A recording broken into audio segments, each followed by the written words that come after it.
So, today I have a top 10 for you about Kuala Lumpur and its surroundings. So if you go there for holiday or you have a long flight transfer at Kuala Lumpur, these things might interest you. First up is the market, close to the Sunway Mall. It is a perfect market full of colors and different products, but mostly they sell clothes. And let me tell you, it is very cheap. It has a very chilled out vibe and the sellers are not very pushy in our opinion. Also they offer some cheap jewelry and toys, so if you really want to get a lot of souvenirs for a lot of people at home and you want to keep it cheap, this is your place to be. Next up is another market, but this one is completely mental. The whole square is roofed, so it's a perfect day out on a rainy day. This one is as local can get. Here we found almost no tourists and only locals really living their local life. We fell in love with this place. You should really check out the fruits and just buy a couple of them and try them out in the park. Also you can buy meat and vegetables here, and they even sell fish alive or butcher them for you in front of your eyes. So yeah, don't go there when you have a weak stomach. Next up is a part of town we went to for a lot of dinners. Chinatown is also booming with locals, but this place is also very touristy. They sell literally everything you can think of, but beware, the salesmen are very pushy. On the outskirts of Chinatown you can find a lot of lovely stands you can get your food from. There are places that are very cheap and offer amazing choice. Just go and check it out and don't get scared off by how it looks, because it really is delicious.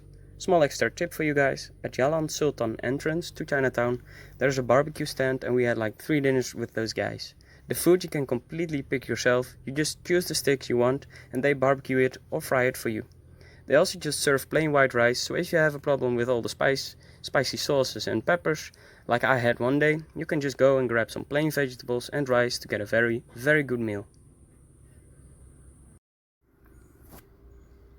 Next up there is a temple a little south of the center. We really appreciated a little getaway from the busy Kuala Lumpur to the more peaceful vibe. The temple is situated on a hill, so if the weather lets you, it gives you a beautiful view of the city. Also there are a lot of statues to be read and a lot of information to read if you are interested. Don't forget to check out the back of the temple. There are a lot of statues with the story of who is portrayed. It is quite interesting to see the stories behind them. Also local monks still do their prayers there and other people also join in. It was wonderful to see their rituals still so pure. Next up is Little India. Little India is also a nice small add-on to this list. We had not much time to really explore, but it is like you really walk in a different country. The music everywhere is loud and indie. Also the shops are cheap and the number of local bakeries have products stalled out on the streets in stands. Lovely to just try out some different snacks. Then there is also the park, in which you can literally spend an entire day. There are so many things to do, like a butterfly park, bamboo playhouses, a huge playground for children, a lake and so on. In short, you can really not miss the park. Maybe combine this with your snacks and fruits from the markets and you will have a good time. At 7 we have infinity pools. We really love those. Our 2 hotels were also chosen for their rooftop pools. We slept in Regalia Suites and in The Majestic. Both pools are awesome and give you a beautiful view of the city. Regalia is on the 37th floor and the other at 20, so that's a difference. Also a lot of the other hotels let you use the pool for a little entry fee or a drink from the bar. So go and explore, there are so many pools and rooftop bars, you really have to get a drink on one of them. Then there's a whole other topic. For the more shop-oriented tourists you can go to the Sunway Mall. This is one of the biggest malls in town and had a huge amount of stores from cheap to huge brands. Also at the basement level they have a whole floor with all kinds of restaurants. You can really get anything you want, so go there around noon, shop till you drop and then get a well-deserved dinner. Here we are at 9. Almost there. We really love this one, but there are a couple of things you need to know before going. The Batu Caves. It is amazing, but for us the actual temple inside was a bummer. The lighting in the cave is not very beautiful, so photos will be hard to make. The stairs are amazing though, but very touristy. At the bottom there are a lot of monkeys and we really like the monkeys the most. They are so used to humans feeding them that they almost only live from what they get from humans. So buy some bananas and feed them. You will have fun. And just a disclaimer, we didn't see any monkey act weird, but of course they stay wild animals, so stay focused and don't mistreat them. Genting Highlands is the last one, but it's kind of cheating, because it is actually 2 in 1.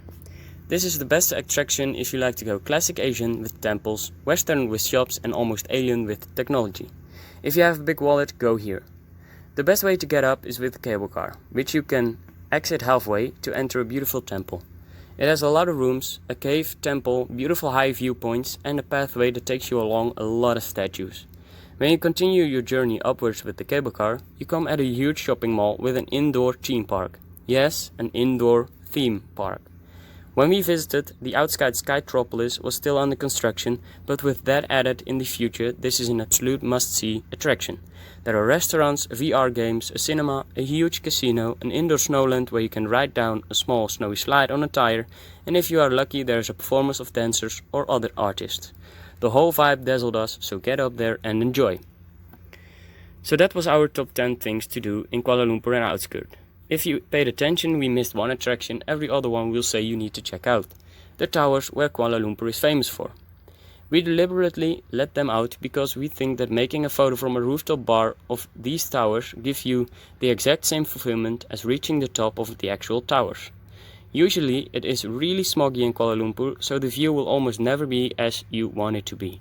So beware, you are almost surely bound for disappointment. But of course, that is our opinion, so do with it what you want. Normal peeps, out.